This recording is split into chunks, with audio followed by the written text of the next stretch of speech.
And make sure you check out my website, analysisplayground.com. Here you will find NBA breakdowns, rookie analysis for Summer League, also rookie analysis for the 2014 rookies, NBA tributes to the legends, and also podcasts for draft, rookies, and everything else basketball.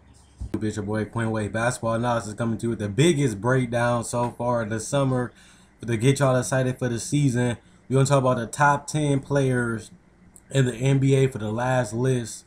And this is going to be the most debated list of all time that I ever did.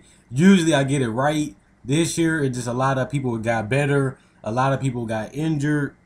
And a lot of people came up. So some of these things are misleading. Some of them was good. So I'm about to go. This list is the top 3 are all number 1. And they all going to fight for the number 1 spot. But the top 10, the first 6 is all debatable. Number 10, I got Russell Westbrook. I thought I made an NBA breakdown on Russell Westbrook. I thought he was overrated with the triple doubles.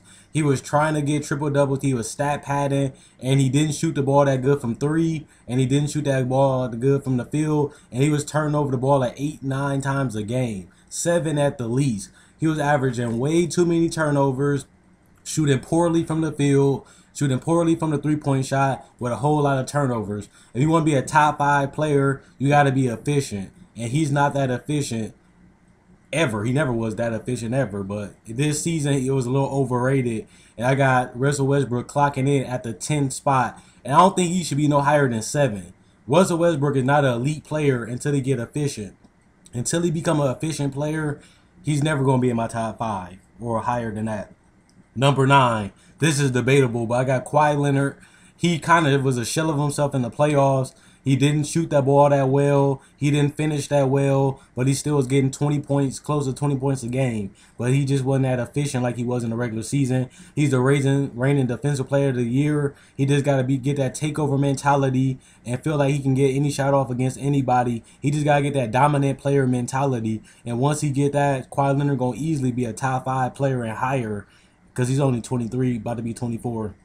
Number 8, Paul George. He would be higher, but he just wasn't healthy this year. He came back and had some solid games, but I think him fully healthy and he going for the MVP this year, and he got a good team around him, and he going to be the primary playmaker and ball handler. He's going to be the best ball handler and the best playmaker on the team, and you know he's one of the best defenders in the league. I think Paul George is going to make a run for Defensive Player of the Year and also put over 23 points a game, around 7 rebounds, and around 4 assists on 45% shooting and 36% from the 3, maybe even higher from the 3 depending how they use him. So I think he's definitely going to be a top 8 player.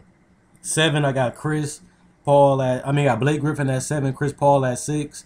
Chris Paul was dominant efficiency-wise. He dominated the playoffs. He dominated the regular season with efficiency, led the NBA in assists. He got a lot of steals. He still averaged over 17 points a game, and he carried the team when Blake Griffin went down. And they still was almost tied. It was tied for the 2nd seed in the West. If it wasn't for the injury for Blake Griffin, they would have been higher.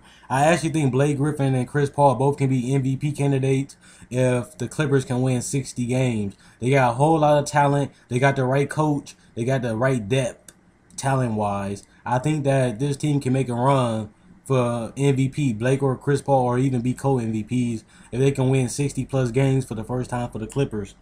So Blake Griffin, number 7. Chris Paul, number 6. James Harden, number 5.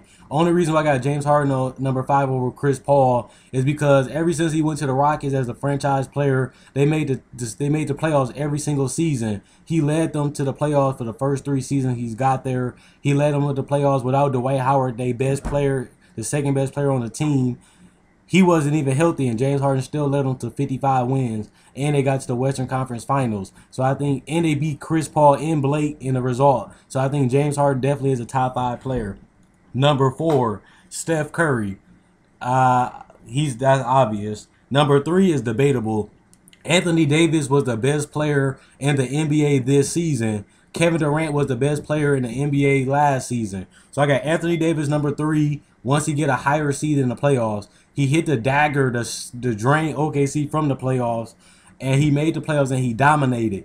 Anthony Davis, to me, is the best player in the league. I just got to see him do some more in the playoffs. So right now, I got Anthony Davis, number 3. Kevin Durant number 1/2, and LeBron James 1/2. Because I think Kevin Durant was the best player in the NBA, putting up 32, 7, and 5 on 50% from the field and 39% from the three-point line. He's the better shooter, he's the better scorer, and he's becoming a better all-around player, and he's only 27. So I think Kevin Durant eventually will be the best player in the league. And right now I got LeBron number 2 and Kevin Durant number 1 because LeBron declined. He shot terrible from the field all playoffs long. He was missing a lot of layups. His mid-range jump shot was off. And the three-point shot was the worst in NBA playoff history. So I think LeBron has declined enough for Kevin Durant and Anthony Davis to make a run at the number 1 spot. But LeBron going to come back healthy. He's going to come back better. And he's going to come back with a loaded team. So LeBron probably might get back the number 1 spot probably next year. If he don't get it, it'd be between Kevin Durant and Anthony Davis that get it. And Anthony Davis, he got a better coach and he got a better defensive staff. So his coaching and stuff gonna help him become a better player and put him in better positions to score. And they adding a 3-point shot to his game, the corner 3 and the spot up 3. So Anthony Davis added more to his game. He just got to add more of the passing aspect. He need to be a better passer out of the pick and roll and off the double teams. Cause he just need to add that pass into his game. And Anthony Davis will be the number 1 player in the league probably in the next, if it's not this year, next year. Because Anthony Davis was the best player in the league this year. If he can do it again, he'd be the best player. And same thing, Kevin Durant got injured. He was the best player in the league last year, but he got injured this year. If Kevin Durant is healthy, it's between Anthony Davis and Kevin Durant as the best player in the league. Let me know what you got. And LeBron, he's going to come back healthy. He's going to come back better. It's between them 3 is a toss-up for the number 1 spot next year. So I'm just predicting the top 10 players.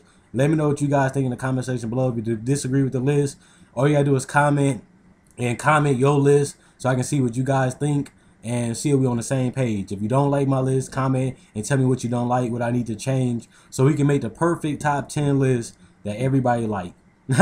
Comment, like, subscribe, and share. Let me know what you guys think in the comment section below. And feel free to check out my older videos. You like this video, like my older videos, subscribe.